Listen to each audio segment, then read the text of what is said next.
Welcome to the Beyond Atheism podcast, with me, Nathan Alexander, and my co-host, Todd Tavares. This podcast moves beyond questions of God's existence to ask, what's next in a godless world?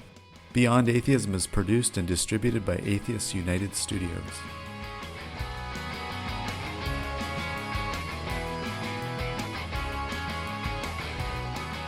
Alastair Lichten is a humanist community builder with Humanist UK and the author of the blog Humanist Dad. He joins us today to talk about parenting and humanism. Alastair, welcome to Beyond Atheism. Oh, thanks for having me. Long-time listener, first-time caller. Yeah, it's great to have you on, Alastair. Just to get started, could you tell us a little bit about your own religious background? Were you raised religious or were you always a humanist? I don't think I've ever actually been what you would call religious. Our family certainly didn't have any clearly religious practices, beliefs, or identity growing up. We almost never went to church or synagogue. But at the same time, humanism was not really an option I was aware of. And I think the best example of that is my completely, I would say, normal, typical, secularish experience of religious education at school didn't really have the concepts of non-religious, let alone of humanists. And and if you go through this sort of system, it's getting better nowadays. The impression I think you get is that everyone is sort of religious by default, but there are some people who aren't really that religious and some people who are super religious. So I kind of thought I was in the not really that religious category.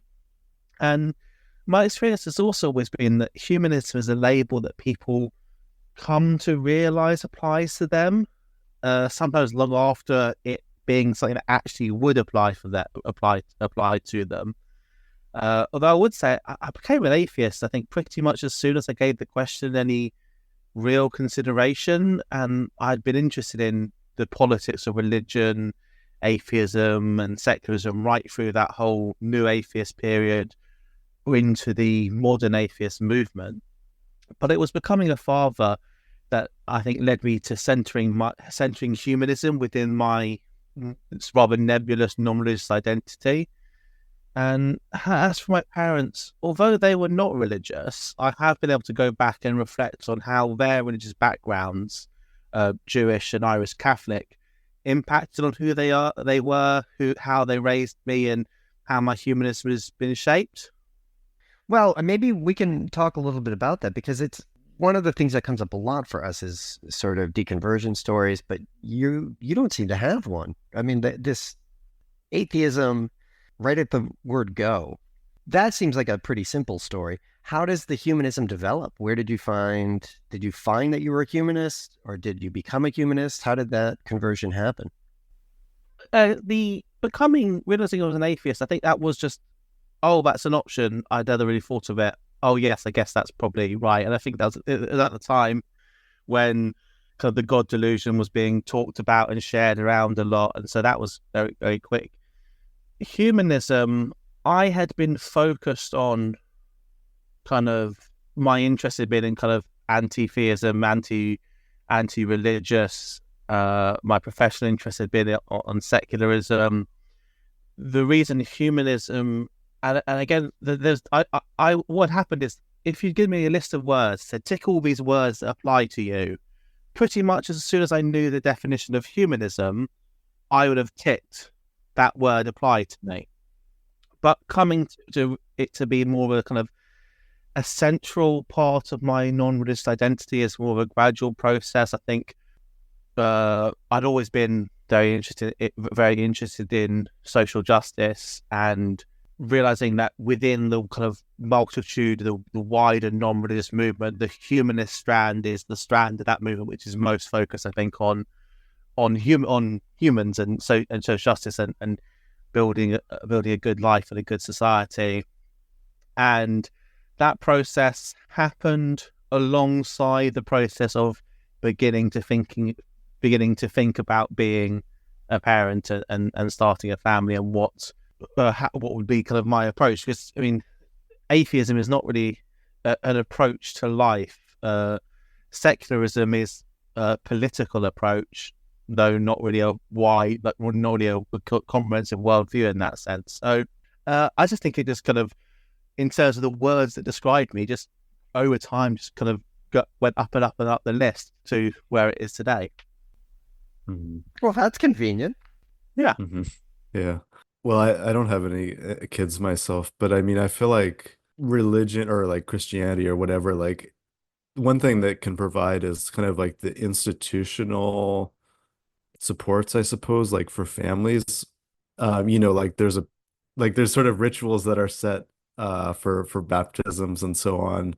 Can you talk about how you try and like use humanism or draw from like humanist rituals in your own parenting? If you are raising your child within a religious community, religious communities are just more established. They are better funded, larger, more complex. They have more complicated support structures, from church baby group right the way through to church teen club. And we don't have that in knowledge. When you being non-religious is often, and being a humanist is often about piecing together knitting together a support structure yourself rather than coming for you. And as a humanist, we access support structures, because if you want to take your kid to a baby group, at some point you're probably going to have to go to a church baby group because they're going to be, because they've got most of the buildings that are suitable for that sort of thing. You humanists, we have this, I think, superpower to knit together, because we are used to not having kind of a structure in that sense, in that sense of our own. We have to piece together communities, access different services to make that holistic whole. So is part of it then building that network? I've noticed, like, even your speech here is definitely pointed towards something that's very intentional and thought out, very proactive. Your writing expresses this very clearly as well. Have you, as a humanist now, is that a network that you've been working to build? Has it been there? Are you expanding it? What's its current status? I think intentionality is a really key point there. That would be, if I was to kind of make kind of a word cloud of the things that I think makes my parenting humanistic, intentionality is a big part of it. And for many people, humanism is itself, why I think it's tied to intentionality in that sense, is you can just be not religious, or you kind of have that sense that, most people are religious, I'm not very religious. And that is, and there's nothing intrinsically wrong with that approach to life, but that is not really a very intentional thing approach to the topic. Humanists are very often people who are non-religious, and actually think a lot about that, and think, how does that impact and affect me and my view of the world? So I had been really interested in humanist parenting for a long time before becoming a parent, and there's a lot of intentionality in my approach. And part of that is just always worried about, am I doing the wrong thing as well? So trying to be, is this the right approach? And trying to use my humanist values of reason, evidence, and empathy to approach topics like, what's the best approach to weaning? And actually, it's not like there's a humanist approach to weaning, but we chose an approach called baby-led weaning, and part of that was that kind of fit with our values. It felt like it was an evidence-based approach. It felt like it was reasonable. It felt like it was having empathy for and putting ourselves in the position of our child. So there's no kind of direct line by, oh yeah, God doesn't exist, plus this minus that times this equals baby-led weaning is the right approach. It's just the values, things that inform how we approach kind of any parenting conversation, and it's something that my wife and I are very interested in having those conversations. How we've talked about, how are we going to approach them dealing with this issue, which will probably come up when they're teenagers. And well, actually, right now, what we need to do is get them to get to bed on time. That's the on the hierarchy Yeah. and the hierarchy of needs at the moment. There, a lot of their needs are kind of much nearer to the base of that hierarchy. Right. So one of the things this sort of points to a distinction between maybe at least the stereotypes of religious rearing, which would be that like it's very prescriptive, right? And we see this a lot now. Boys are this way, girls are that way. At this age, a child needs to do this. You shouldn't do this. You should do that. But it sounds like you're almost starting from scratch, just going, like you said, like the hierarchy of needs. What do we need now? What can we plan for tomorrow? Is it always that kind of game where you're just trying to stay one step ahead or figure out how you want to deal with something? Sometimes, and you talk about kind of inventing from scratch. It reminds me of the joke in The Simpsons when, I don't know if maybe this reference is decades out of date and it won't work, but when Homer raises a toast and he says, to alcohol or to beer, the cause of and solution to all of life's problems. And I kind of think there's something similar, and it's like, to reinventing the wheel, the cause of and solution to all of humanism's problems. And Yes, they have this humanists kind of are so often reinventing the wheel. That's actually the kind of the really exciting part of it. It's there's no God. This is the one life we have. What do? We don't need to be bound by tradition. So blank page. Let's start with just reason and empathy and looking around the natural world and build a whole life. And that's kind of really exciting. But actually reinventing the wheel, one reason we don't do it is because the wheel is invented. And sometimes we need to balance that against seeing that there is actually there's a long tradition that humanists can draw on. We don't need to reinvent the wheel from scratch using just the awesome power of our wonderful, amazing intellects all the time. If we try to do that, we are there's a hubris that there is a long tradition of humanist thought about parenting. There is a long tradition of humanist thought about values formation and education. And though we don't want to rely on a sort of dogmatic approach and say, well, we find the label humanist and then we say, okay, what does we find that label? Then what does that label say about X? That's the wrong approach. But also realizing, well, if I found this label because I find what it says about X to be good, what does it say about Y? And can I then apply my thoughts and apply that reason and empathy to that and see, is it also got the approach to this issue correct? Or does it need to be improved? So it sounds like it's both. It's a lot of like, it's sort of an ethos. It's an ethical approach, right? Trying to find that middle path between the vices, but also building on something that's been established. If you can let us give us a peek behind the curtain, what are some of these humanist practices that you're able to draw from that have been either like historically tested or just part of the humanist canon that's being passed down?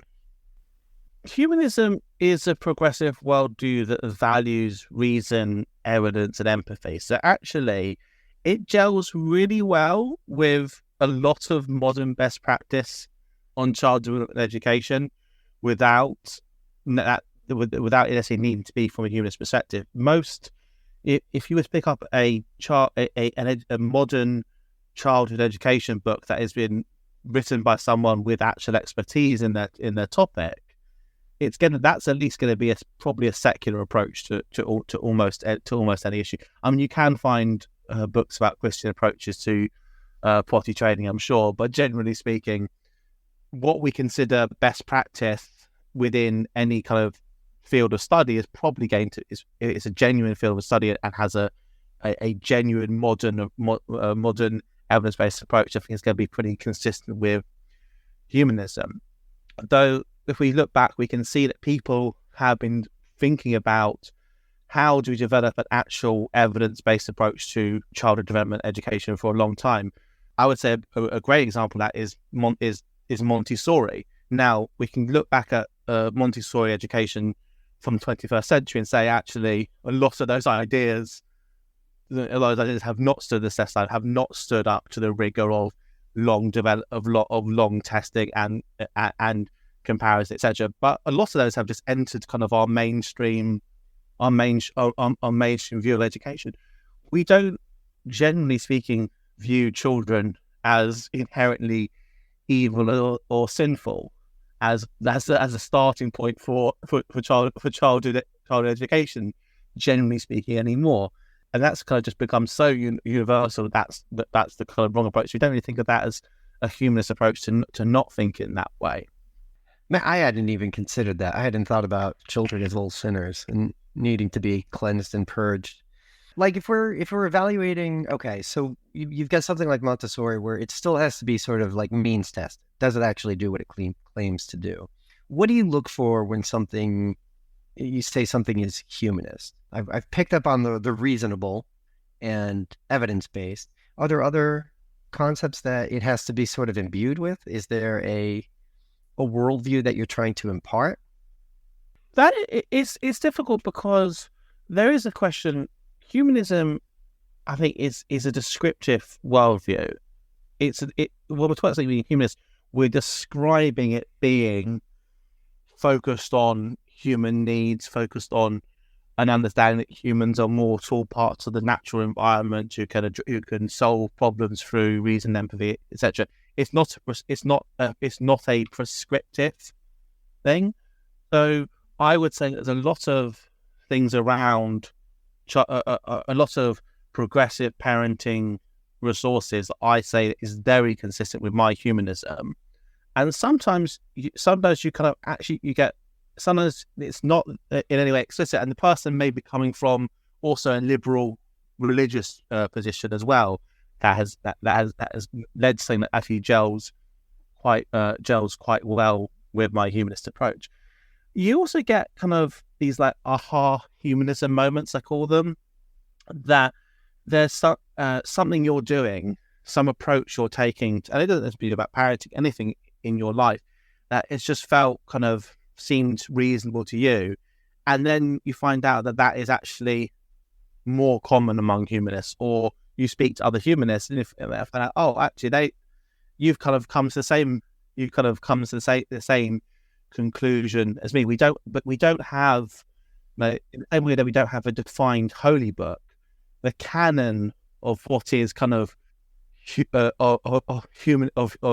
what books humanists have on their bookshelves, what TV shows humanists have in their watch list, what podcasts they listen to, etc. Sometimes that is because they are explicitly about addressing humanism, and sometimes actually we realize that there is a humanist culture that we're not really necessarily aware of as being humanist until we realize that kind of how it's not intrinsic, it's not absolutely delineated in that way, but we realize that people who have a more humanist approach are going to navigate towards other things, whether that's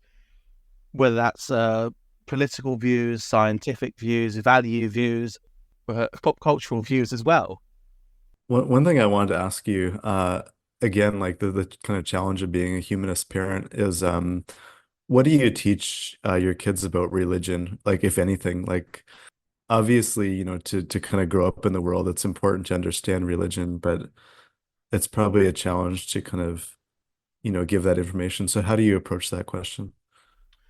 Religion is a big word. So religion ranges from kind of like the truly horrifying and destructive to the benign, even positive, even lovely, and nice and warm and fluffy. So I don't want to shield my kids away from religion. A lot of my thinking about religion and kids is probably around kind of more older kids, because going back a bit, for over 8 years, I was a professional secular education activist, and I dealt with hundreds of pieces of casework of inappropriate religious influence in schools. And often I'd be dealing with a piece of casework which would come in by email, phone, etc. And I'd often be dealing with issues of whether it's bias, religious education, or school-imposed worship, or evangelical visits. And a typical interaction would go something like the person saying, I'm an atheist, but I want my children to make up their own mind, So I've never told them anything about religion. But something's happened. They've come back from school saying they're a Christian or with all these religious ideas. And although trying to help them with their issue, I think kind of an issue in there of I want them to look at their own mind, so I've never told them anything about this. Is it? Yeah. Yeah. There's a little bit of a flaw in that kind of reasoning. I think that humanists, non-religious people, atheists are sometimes so scared of, and rightly so, of not wanting to indoctrinate their kids. But we wouldn't. If we don't want to indoctrinate them, we need to support their education. Now, respecting my boys' rights to make their own decisions doesn't mean not providing them with that information. My youngest, I should say, is 2, and my eldest is 5. So we're not really dealing with these issues a lot yet. But there are flashes. There are opportunities to answer questions or to bring things up. We can talk about examples of religion when they see them or question them. When they see that there's a Christmas tree up, when they see that there is a menorah up, they can ask questions about that and answering them. I have various children's books about the subject, or on we've got a sort of social issues bookshelf as well. But even some of those are a little bit too advanced. And whenever I do talk about or point out religious stuff, I'm really super conscious and careful not to essentialize. I've got a book on my shelf here somewhere called What We Believe, and it's a classic book about many of us may have had in our school library when we were younger, and it's different like religious people and what they do in their day. And I worry about things like that because it can be very essentialist. So I'm always trying not to essentialize. Whenever I point something out, I would say, I don't say there's a menorah there, that's what Jews have. Some Jewish people have menorah. Some people have this to celebrate this. If they were to ask a question about why our neighbor or why people wear hijabs, I wouldn't say Muslims wear this because. I would say some Muslim people wear this. Some people you kind of talk about how people make choices. And what I would say to humanist parents what I would recommend if humanist parents, if they're addressing religious beliefs, I would say they would try to say something like, this is what I believe. I think I have good reasons for what I believe. Other people may believe this. They may think they have good reason for this. I trust you to decide. And I love you. That's the kind of that's the approach. And if all religious parents took that same approach, I think we'd be in a lot more a lot more understanding world as well. And of course, many do. That's one part of it. Are there other things that we pick up through pop culture and media that are not inherently humanist or secular or just things that we might think of as positive, but that children friggin' adore? So things like, I don't know if you have it in England, but we have this invasive Canadian TV show called Paw Patrol that, it's very hierarchical. It shows tremendous disdain for elected officials. It has hatred of cats. And I know in the UK you have Thomas the Tank Engine, which is incredibly anti-labor. Yeah, so I am at the view that Thomas the Tank Engine is fascist propaganda, is anti-labor, anti-working class, ableist, all the rest of it. My kid loves Thomas the Tank Engine too much, so he's put my foot down on that. Unfortunately, we would always talk about kindness, etc.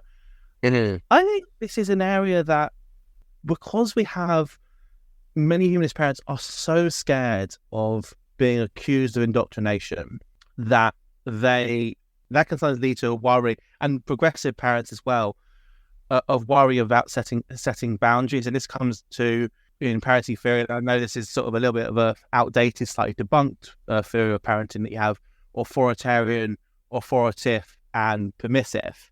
And this would be the difference between permissive parenting and authoritative parenting. There was one TV show my kids we liked, Peppa Pig.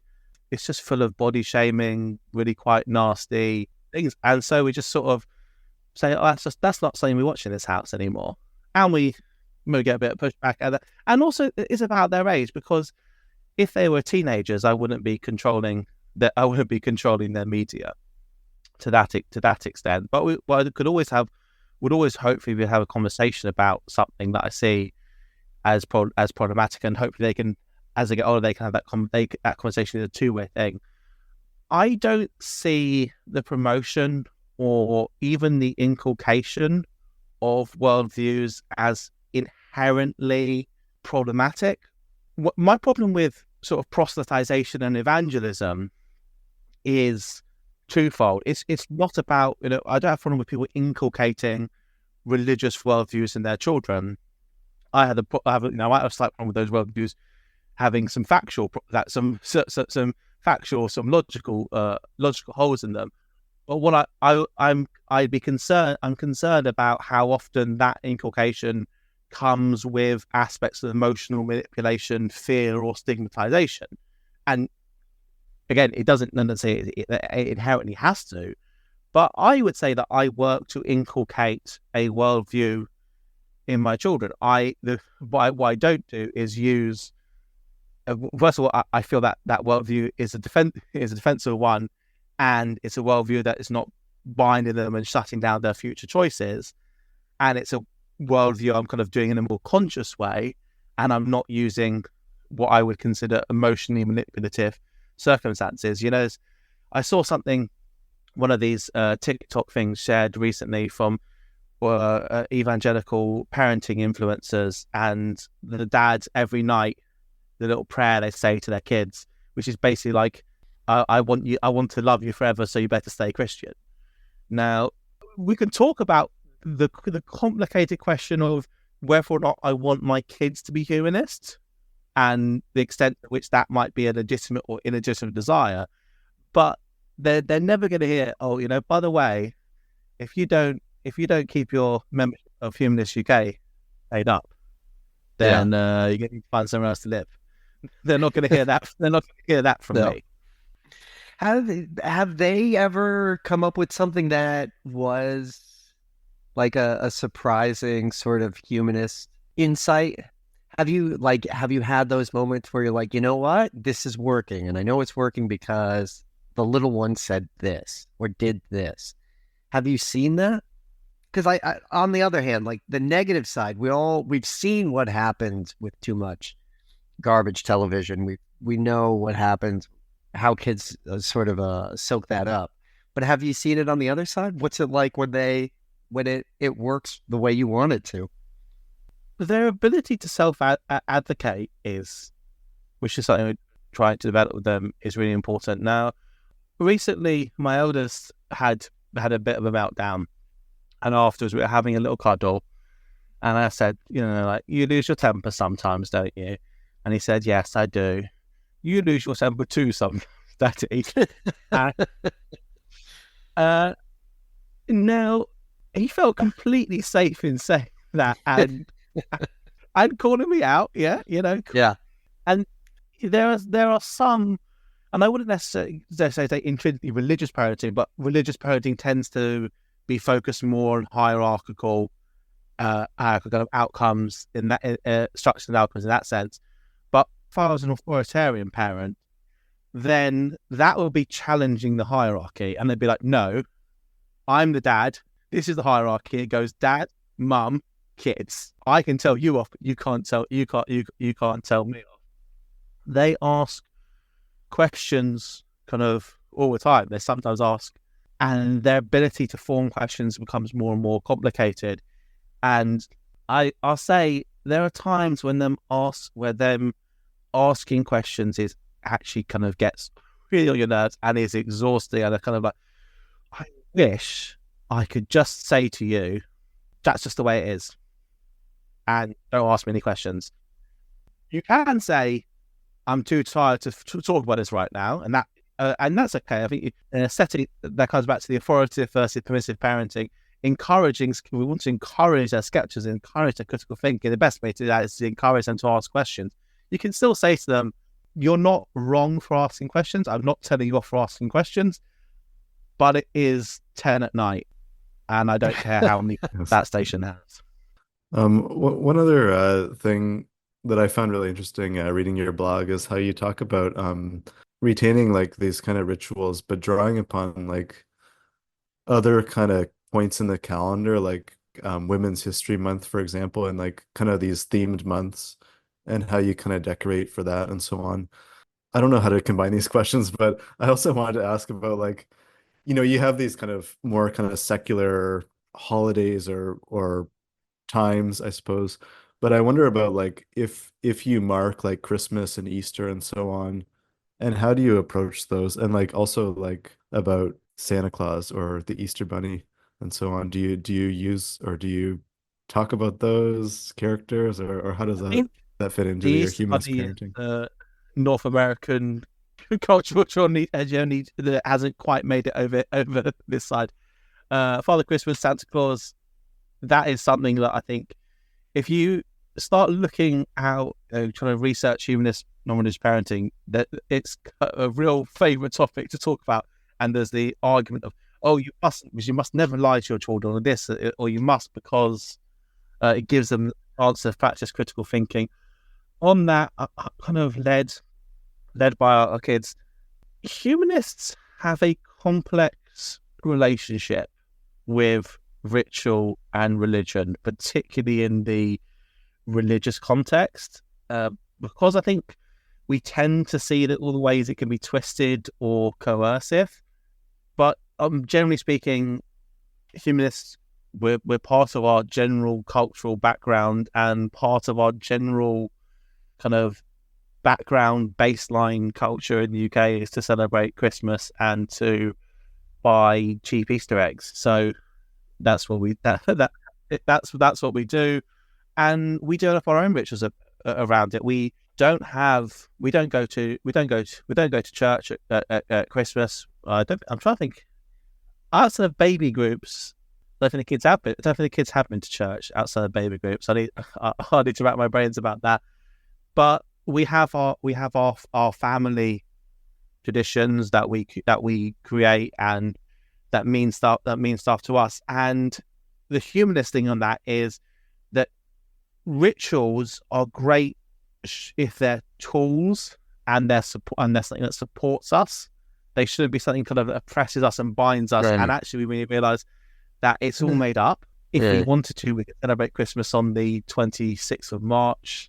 It might be less fun if there's less people around us who are also excited about it. But I think there's a lot of value in traditions. Rituals should be our tools, not our masters.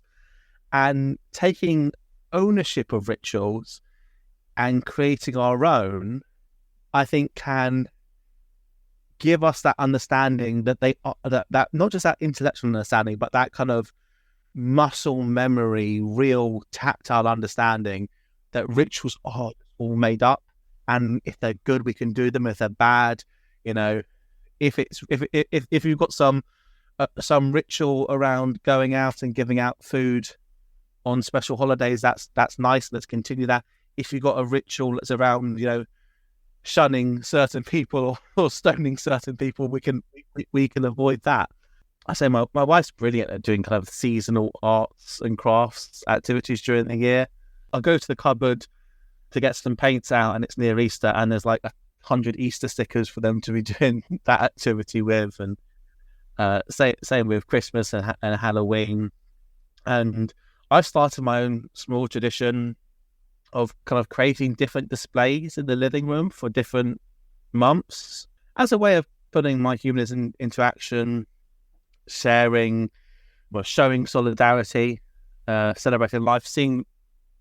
And this is kind of a new tradition that we're just starting, and we're just kind of gauging the boys' interest in. Is it something again to want to do, looking going forward? Is something they'll be very excited about, or is it kind of just something that might peter out? We don't know yet. So we have our LGBT Progress Pride flags up for History Month and for Pride Month. We have kind of some autism stuff up for Autism Pride. We bought green ribbons for Mental Health Day. I created a little World Humanist Day display, and it was fun. And I printed out some different stencils for the boys to try to fill in with paints, and they didn't go for that activity, so we haven't done that. Right. I go to my sort of social issues bookshelf and see if there's a good book that lines up with it. And I remember going out for a walk, and there's a couple of people around here that have flagpoles, and they have different flags up for different stuff. And my kid, my eldest Teddy, asked, "Oh, what's that? Why they have that? Why that flag up?" And I say it's that, and I create those links. And when Christmas comes around, I'll be able to create the links between, we're putting up a Christmas tree, but it's Christmas time. We're putting up this because it's this time, and we also do this, and that's part of just how we kind of celebrate stuff in this house. Yeah, it sounds like it's almost contradictory, like neo-traditionalism. It's only new traditions in your house, or are there things that have been transmitted from previous generations?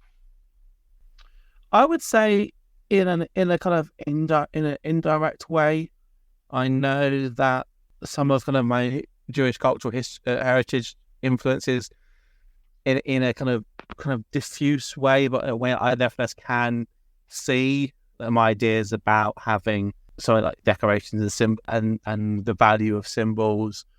We have various kind of collections. I can see those links, but they tend to be rather diffuse. I don't think it's necessarily new traditions having to be new, because it'd be nice actually if these traditions did bed down quite a lot.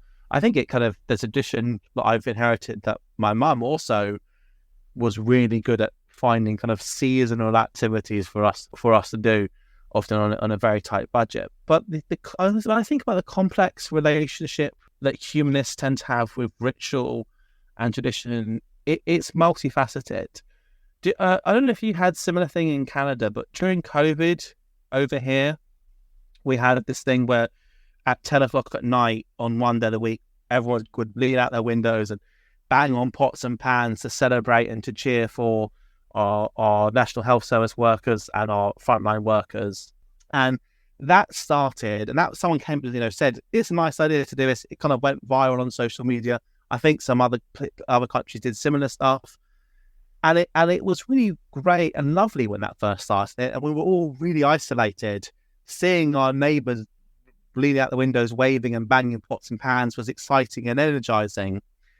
And then a few weeks went by this going on, and then it started to be certain people on the village Facebook page about, I noticed that there was not very many people out there, or and then. Yeah.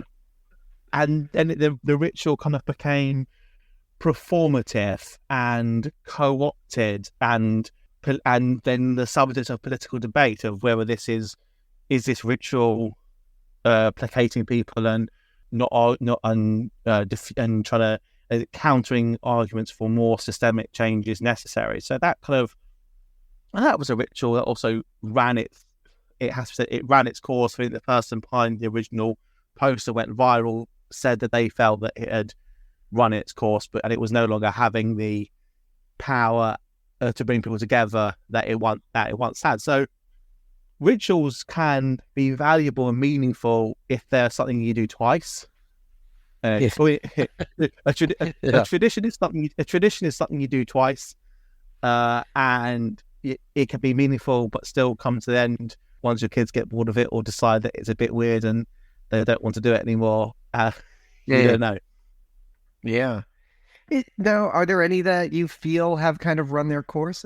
Big picture, not just in your immediate family, but big ones that are part of either the larger UK culture or national culture, a broader culture that you think, we're just not going to do that. It doesn't match our need. It doesn't show our ideals. We don't draw any meaning from this. Is there anything that you felt should go away and you've rejected? Yeah, let's not open the whole monarchy box. That might take a long way. I think that answers the question. Actually, I find myself, it's so often in children's books.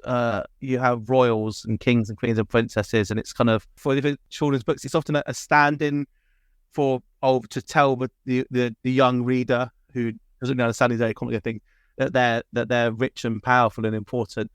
And sometimes I think about, and I'm reading the book on the fly of editing those slightly. Yeah, that's one that I've also noticed. Like it's kind of it's insidious in like how generic it is. Like the way Disney movies use it, and even Mario Brothers, the recent movie, it's all about a princess and a kingdom, and it's like, do we really need this? When I was first kind of thinking about having kids around the time that some royal baby was being born, and I remember walking past, looking in little baby clothes shops, and had these baby clothes that said future wife of Prince George on them. Oh God. And so maybe that was my radicalization moment. Yes. In the UK, we tend to think of ourselves as a very secular society, and in many ways that is true. But that is also because the ways in which religious privilege manifests in the UK is very often institutionalized in a way that when we compare, so we can, and this will come as no surprise to you as Canada. There's often this spectre of America and Americanism, and there's often a comparison to Americanism. So you talk about the problems. That's me, by the way, Alastair. I'm the spectre of America in this conversation. No, that's the nickname, is it? But there's very often you talk about the problems of religious privilege in this country, and people, but we're not like America, where it's like, well, yes, but that's visible in America, whereas it's kind of institutionalized here. We don't. It's getting a little bit far from the point, but I'll bring it back to kind of schools and stuff in a minute. But we in this country look at the American election and kind of the hundreds of millions spent on election, and we see that level of political spending as corrupt, and we're very proud that our elections are actually run on, reasonably modest budgets. But then, you can basically just buy a seat in our legislature. In that party donors are pretty much top of the list when it comes to nominating peers, but that's institutionalized, so we don't see it as corrupt. We look at we look at America and say that they have the Pledge of Allegiance over there, and we feel very smug, and us very very smug, enlightened, liberal Europeans, and say, oh, in America they make them recite a pledge, the flag, every day in school. And in our country, we have compulsory worship in many. Legally we should have compulsory worship in all schools, but luckily a lot of schools just ignore that law. But because that's kind of so institutionalized and so normalized, we don't see that in the same way. That's weird. Oh, so when it does come up, though, because at some point it must. Is it, do you take the little ones aside and say, like, look, here's the thing you need to know about that? Or is it just more conversational? You need to decide your battles. And when I was, it's not, I don't kind of work in secular education advocacy anymore. But when I did, very often parents would get in touch about something going on in that school that they felt was wrong. And they didn't actually want to challenge it. They just kind of wanted to say to someone, I just feel this is a bit wrong. And I'd advise hundreds of parents on how to deal with issues at schools, and just ask for a meeting with head teacher, just calmly explain and set out what your problems are and what you'd like them to do. And then my kid is practicing for the school concert, and they've got 8 songs they need to learn, and they're all really religious. And me, with my kind of almost a decade experience as a secular education activist, looked at that and went, you know what? It's only one concert. I'd rather kind of maybe we'll say something to school afterwards about it, but yeah, on balance. And everyone needs to do this. You often would find that people would talk about faith schools in this country. There's no problem at all, and then they find out that they're forced into one, or on the other hand, that they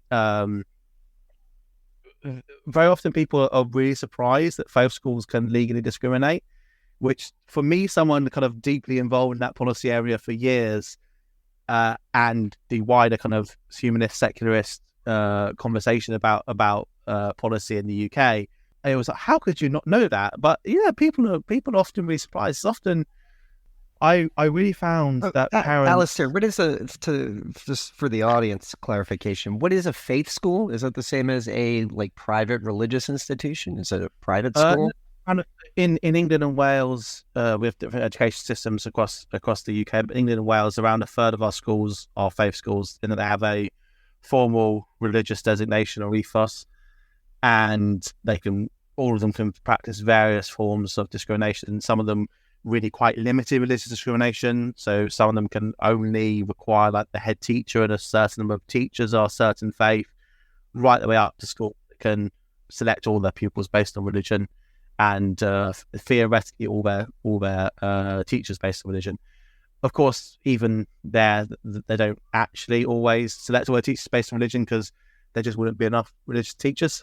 And a law in this country requires that all schools have a daily act of Christian collective worship. A lot of schools, a lot of schools just kind of ignore that, and it often depends on kind of the culture. It depends on the head teacher's personal views. It obviously, if it is a faith school, they tend to follow the law on that quite strictly.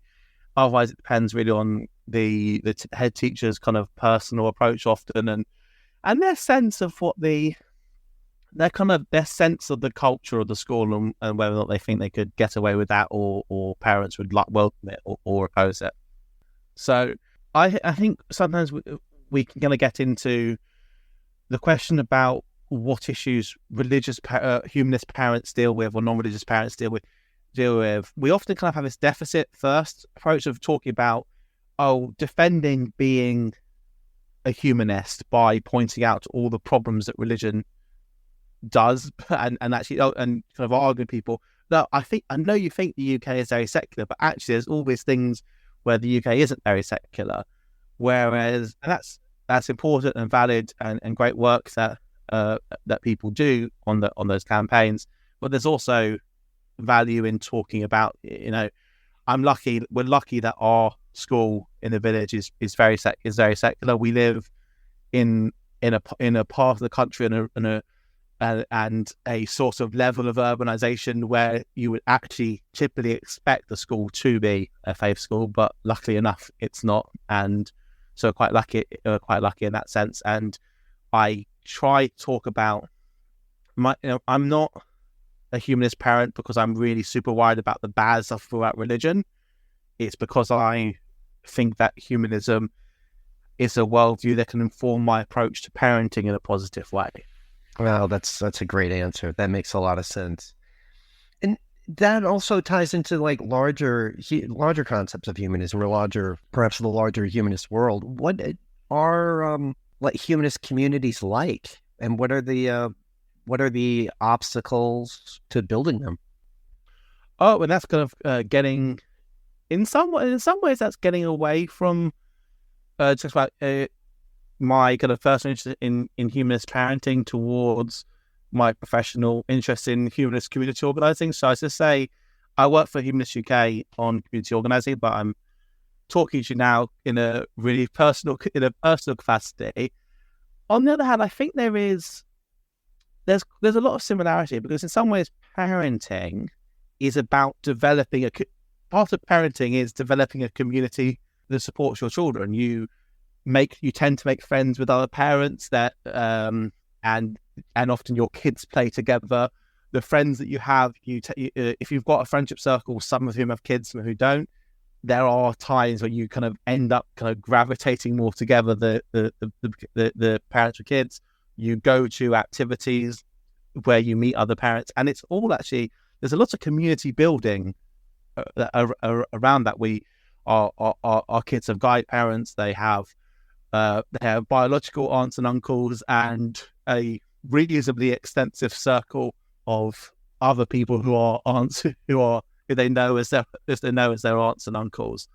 My work at Humanist UK, Humanist UK are developing their own volunteer-led local groups around the country. Humanist UK have long had a network of partner groups, but are volunteer-run groups they're places like Sheffield, Exeter, Leicester, and those aren't separate organisations. They are Humanist UK in a city, working with our supporters and volunteers to create a community there. And my role is really kind of the boring behind-the-scenes stuff that is not exciting, but is really important to building successful communities, systems and processes to help volunteers, research on best practices and ideas around community building, community organising. I know there's a lot of episodes of the podcast that touch on that. I've probably listened to those to get kind of ideas about best practices to help create resources to support that. Did you ask a question about the challenges of humanist community organising? It was probably in there, but I think the first part answered it more, because there's that really fascinating thing where, like the way you're trying to live leads to the creation of a community of like-minded people. And the way you first tackled it really dovetailed together, that idea of like, you're trying to do it in a humanist way and you run into other humanists who face the same problems and are trying to do the same thing. I mean, I see that as such an important piece, and it seems like, does the Humanist UK allow for does it facilitate people meeting like that? There are local humanist organisations around the country. It's certainly something that Humanist UK are developing, in addition to kind of pre-existing local humanist communities developing their own local, what we used to call branches, what we call local groups. And yeah, people in those local groups do meet. And I think actually a slight problem about humanist community organising is often people come to these groups looking for friendships, and then they make friends. And sometimes when you make friends, you no longer need that kind of support structure. There's often people often come for these groups maybe on a particular part of their journey. So it can be a journey. People might really need humanist community when they're coming out of religion, because they don't know what does it mean to have a community outside of this religious context they've had. And coming to a humanist community, they then develop that understanding that you can have community separate to religion, but the humanity separate to religion they find might be, park run, knitting group, book club, Sunday league, etc. When you don't have access to kind of well-established networks that religious communities provide, you do have to make your own. And I think that a local humanist group will not ever provide for you a comprehensive community, and I don't think it would ever really seek to. In some ways, I think humanists would be kind of quite worried and squeamish about if we were trying to completely replace and create entire social network for people. And I think if we became too successful at that, we'd actually be worried about our success, and we'd be full of we'd be full of self-doubt. And actually, I think it's about providing a little something. Sometimes the affirmation of going to a humanist community, kind of and meeting up with like-minded people once or twice a month, kind of can buoy you up and make you kind of feel connected to other people, and then you go off and do other community stuff in the meantime. Yeah, I think that's a really important point, that like people need community for different reasons at different points of their lives, I think. And sometimes, they may drift in and out of the community, and they may, like you said, like if you leave a religion, you might be searching for a kind of a like-minded community, but once you go there and you meet other people, then you may not actually need to attend anymore because you've made friends separately from that. Yeah, it's a good point. And I think too, like the point, I think it relates to the parenting question too, this sort of like hesitation for humanists to be indoctrinating people and like kind of authoritarian and like kind of controlling people. And I think that this kind of runs up against the idea of like creating kind of these like institutions and so on, like that there's a a reluctance about being too kind of restrictive, I guess, or whatever, to kind of Yeah. keep a community together. Yeah. I was at work yesterday. We were having a kind of a staff meeting, and a conversation about this actually really strikes a lot of nerves. Strikes nerves in a happy, lovely connection, aha, humanism way. And there's a saying, and I believe it's from a organizer of a left-wing group called Momentum in the UK. I might be wrong on that. That ideology, I can't actually remember the exact same, but ideology begets strategy. And there are certain community building strategies that are simply less open to humanists because of our ideology.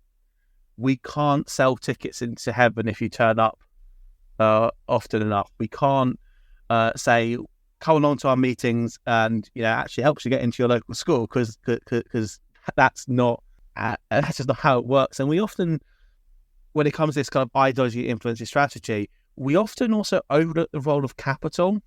Oil barons and crypto billionaires and whatever other Mr. Burns characters you want to see out in the world. Basically, billionaires don't leave billions to bankroll local or endow local humanist organizations. If a billionaire said, I'm giving all my money away to promote humanism, I think humanists would actually be a bit squeamish about that. I'm not sure that's right. We'll be something else to criticize. But people do endow religious organizations in that way. Right. Yeah. Community organizing is a lot easier when you own your own buildings, when you can fund the whole development pipeline, when the idea that your form of community building is intrinsically important is continually culturally and legally reinforced.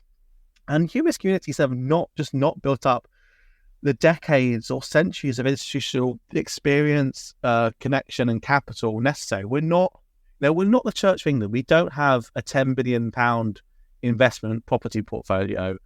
We can't spend £250 million on church planting while receiving £750 million over the same period in state grants and tax rebates. If you look at it pound for pound, British humanist community building leaves the state church in the dust. How that we don't look at it pound for pound in that sense. Well, with that in mind, let's turn to what true atheists, or in this case, what true humanists can believe. Nathan, can you walk us through how to play the lightning round game of can a true humanist? Yeah, so in this round, we ask somewhat tongue-in-cheek questions, but also serious, I suppose, certain questions about what a true atheist, or in this case, humanist, can or cannot do.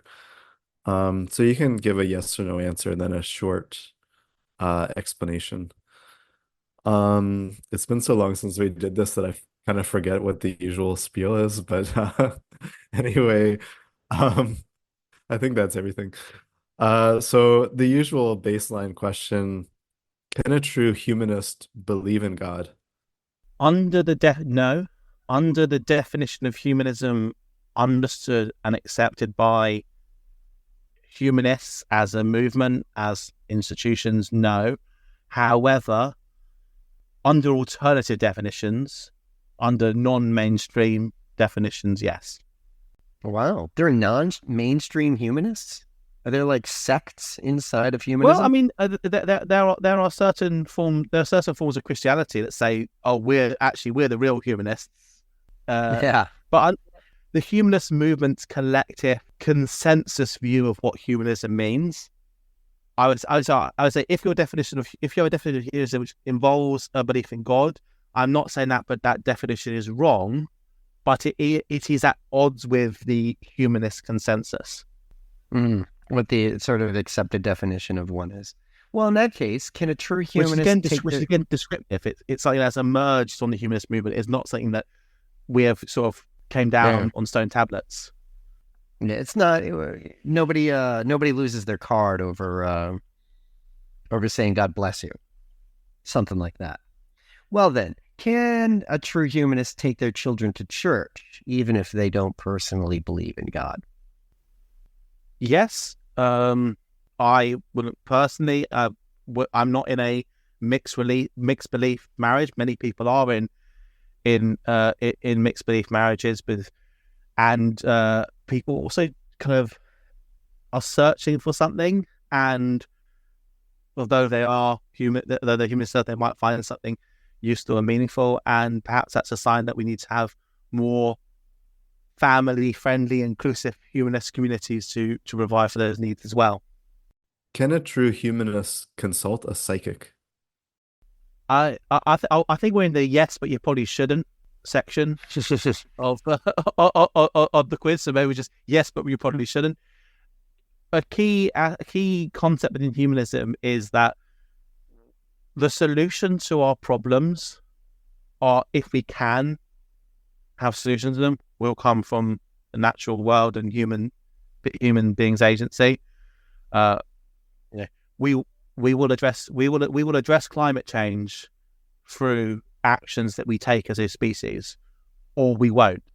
And depending on which day, I'll leave it up to you whether we will or we won't. But if we do, it will be through human action.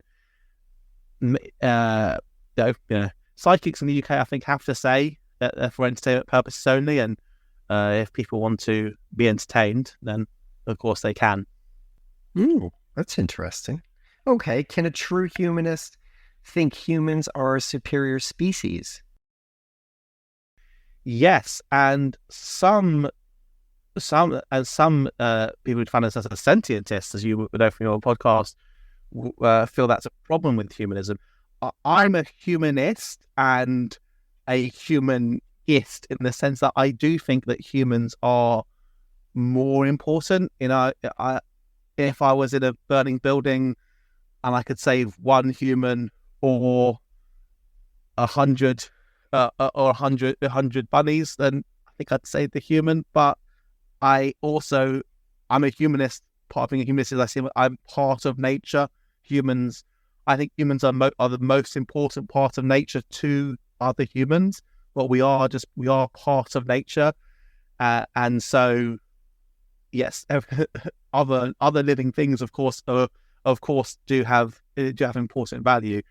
Would I save, in a burning building and it was every bunny in the world, every bunny, cat, and dog in the world, or one human? Maybe in that case, I'd save all the cute animals. I don't know. Yeah. Yeah.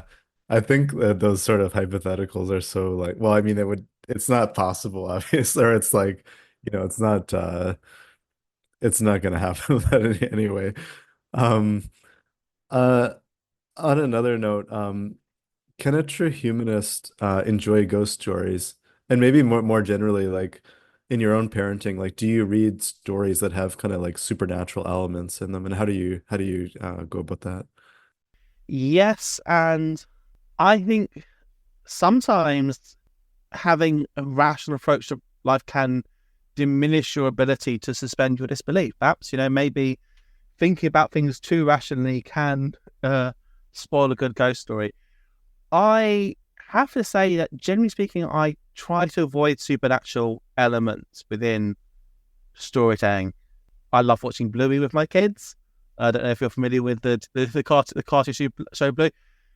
Hopefully not in the audience will be. It's about a cartoon dog. There's a few episodes that have kind of magic in it, and I kind of tend to skip that. I tend to avoid stories that have that. But there's a series that my eldest kid loves of Thomas Hankin videos that have a ghost train, and he loves ghost trains. So you can't. I wouldn't completely. I wouldn't ever say you're not allowed those stories.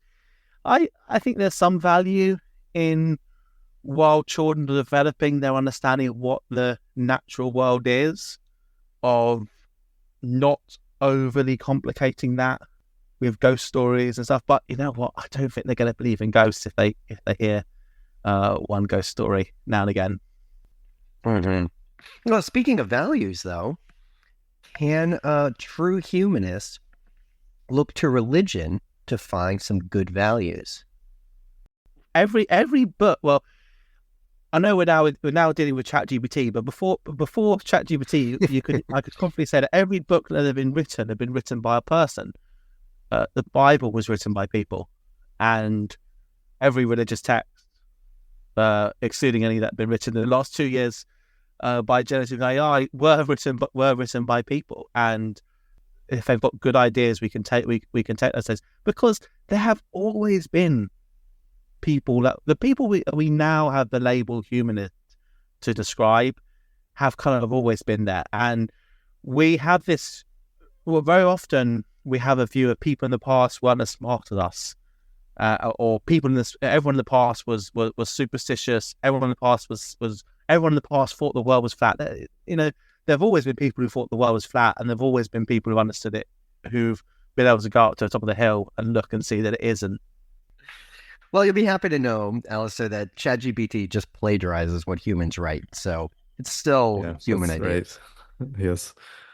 Okay. And the last question, can a true humanist hope that their kids become humanists also? Yes. If you, I might have to go a little bit more than a short explanation on that. If you read religious parenting books, there is an overwhelming, not just a parenting book written by someone who happens to be religious, but if you look at religious specific parenting advice, there's a kind of an overwhelming, often preoccupation with the idea of the importance of your children believing as you believe. And some humanists really super reject that. I don't think that having some desire for my children to be humanists is the same as religious indoctrination.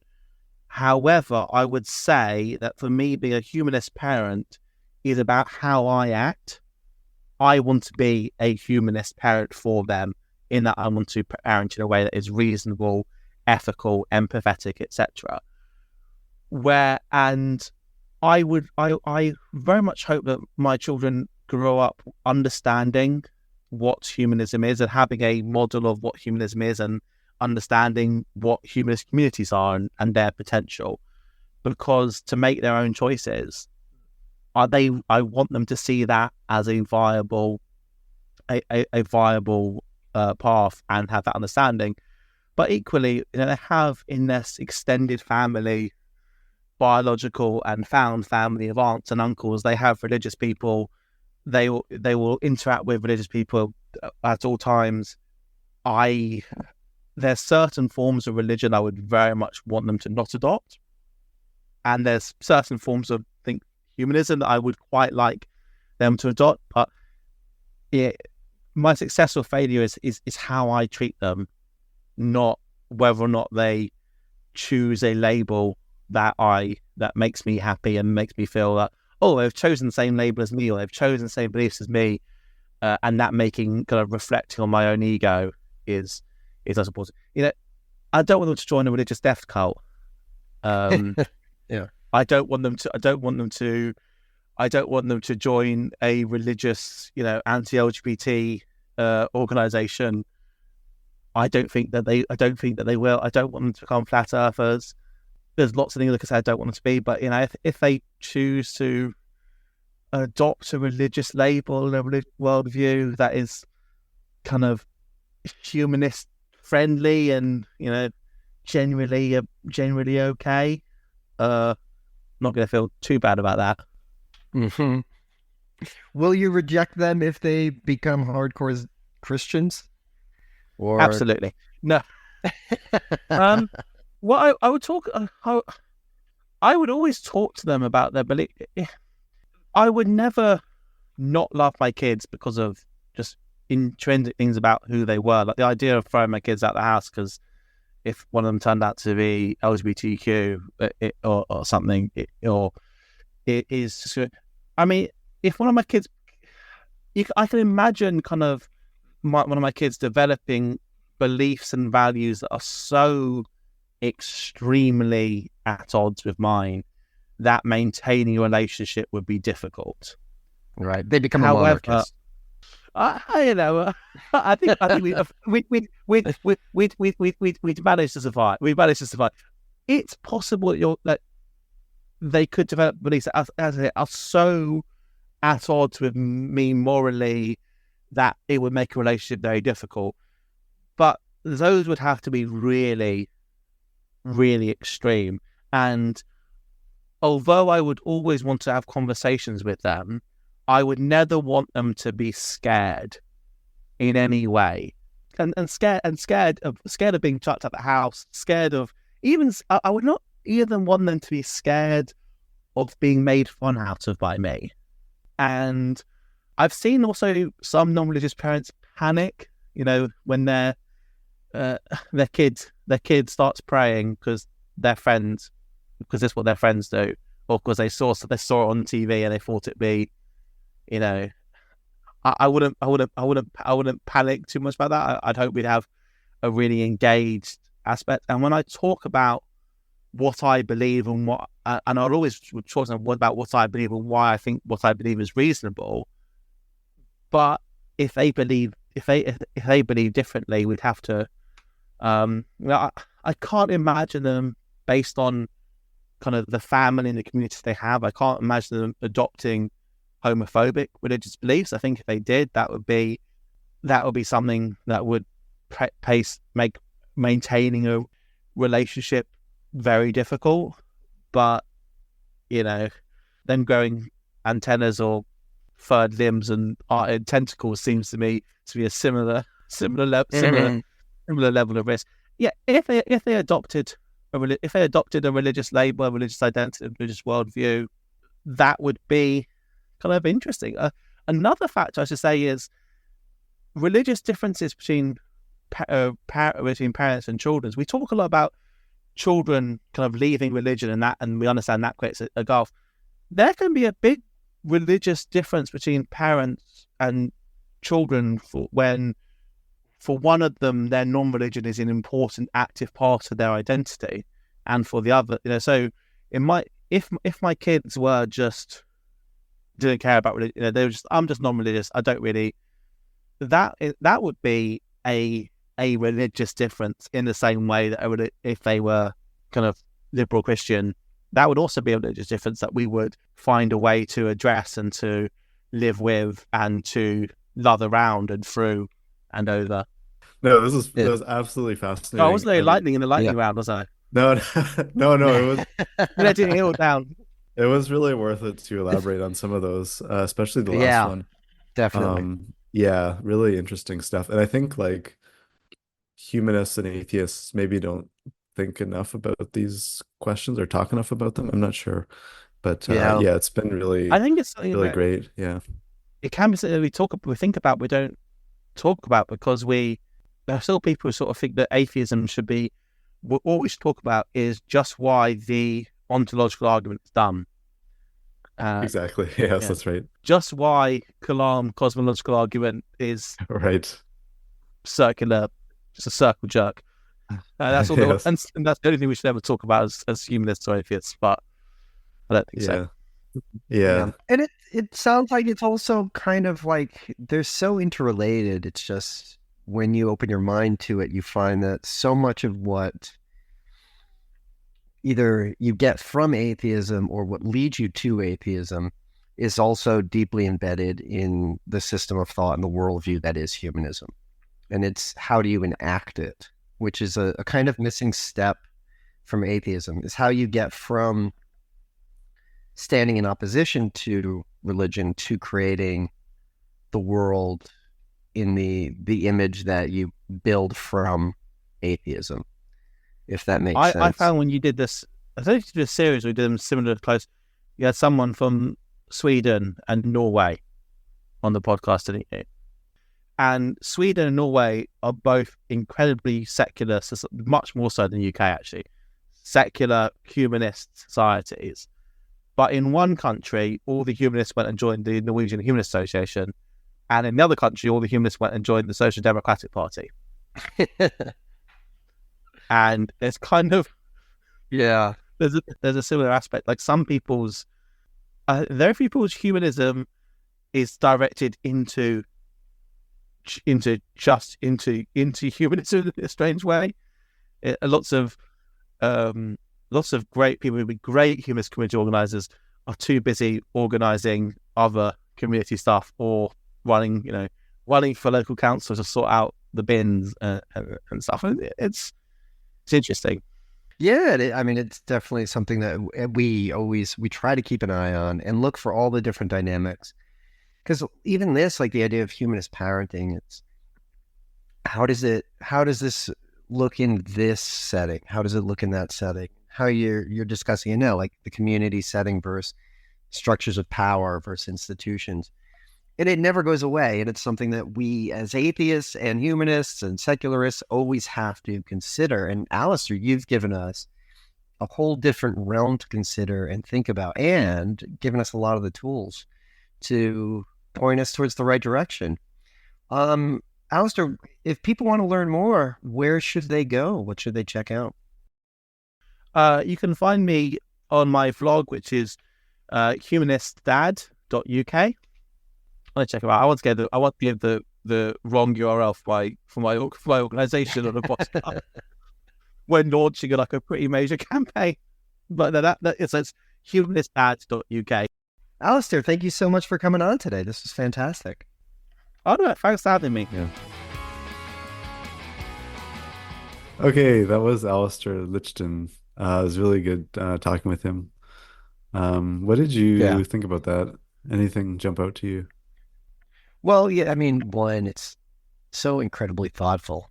Like, and if you read through his blog post, it's, it takes the intentionality and how much he's focused on his family. It really shines through, right? It's someone who's putting a lot of work into it, mental and emotional and physical. I mean, he's in, it's a challenge for everyone, and he's faced additional challenges.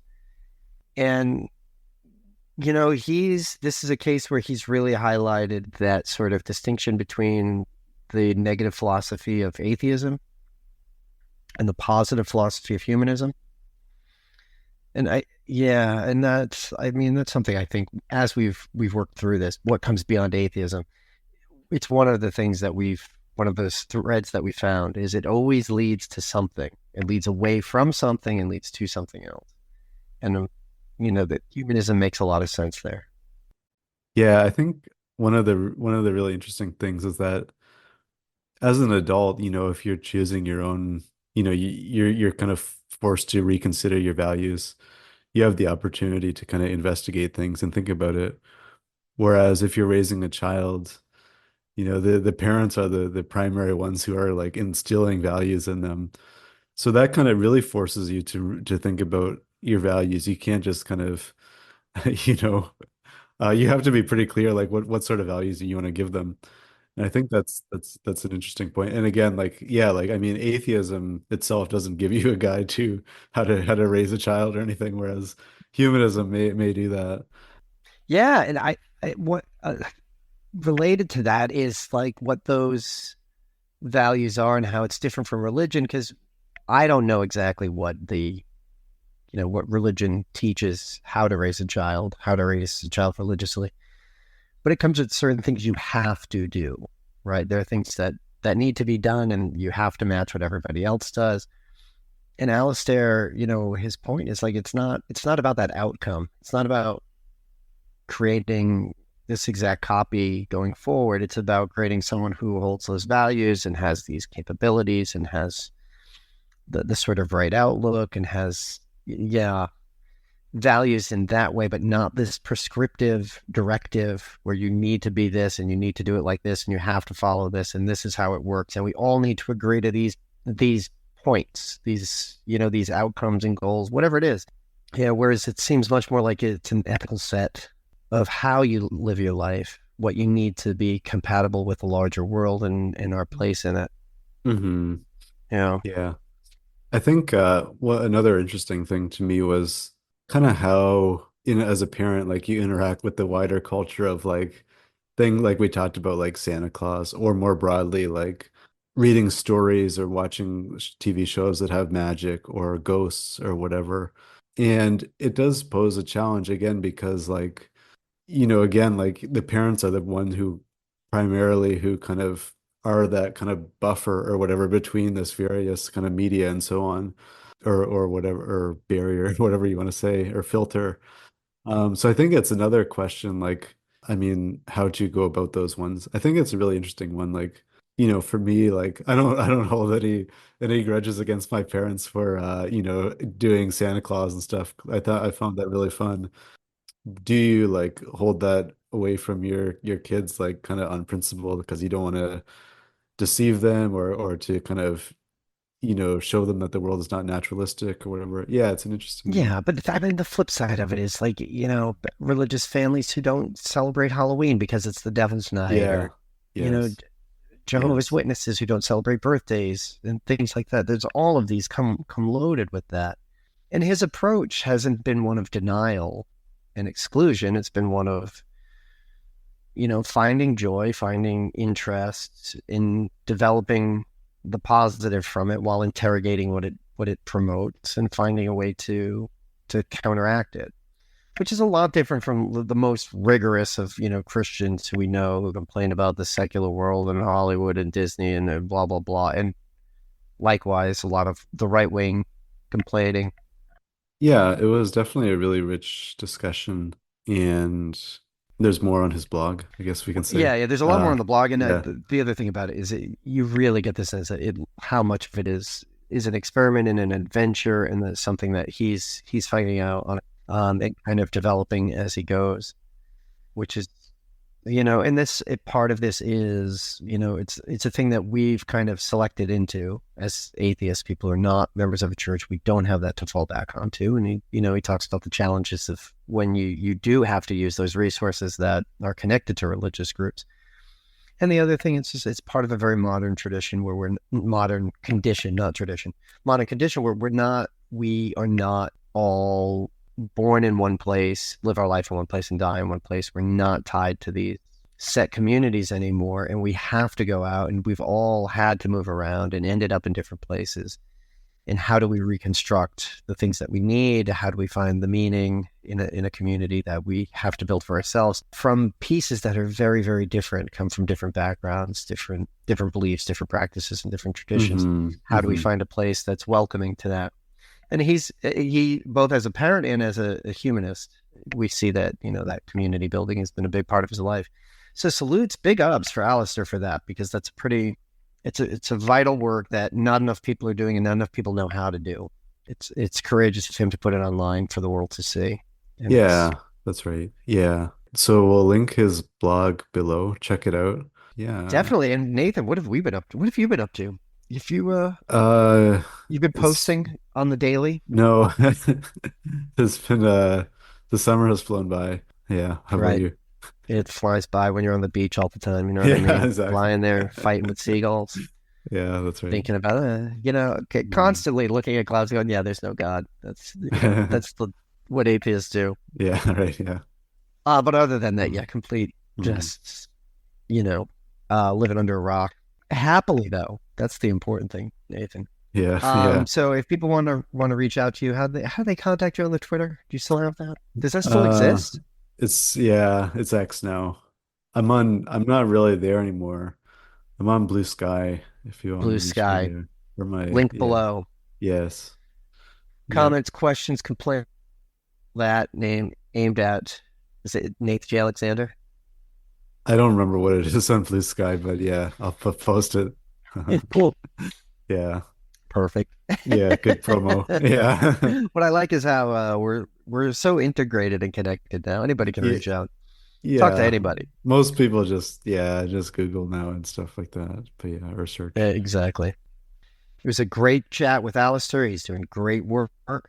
All the links are below if you want to check out his blog, check out the work he does with Humanist UK. Also, big thanks to the audience. You guys are terrific. We love hearing from you, whether it's Twitter, Blue Sky, or a carrier pigeon, whatever it may be. Big thanks to Atheist United out of California and Red Japan, as always, playing that theme music. God, it's so Yeah. good. How did it stay so good? It's ageless. It It's is. wonderful. All right. Until next time. Bye-bye.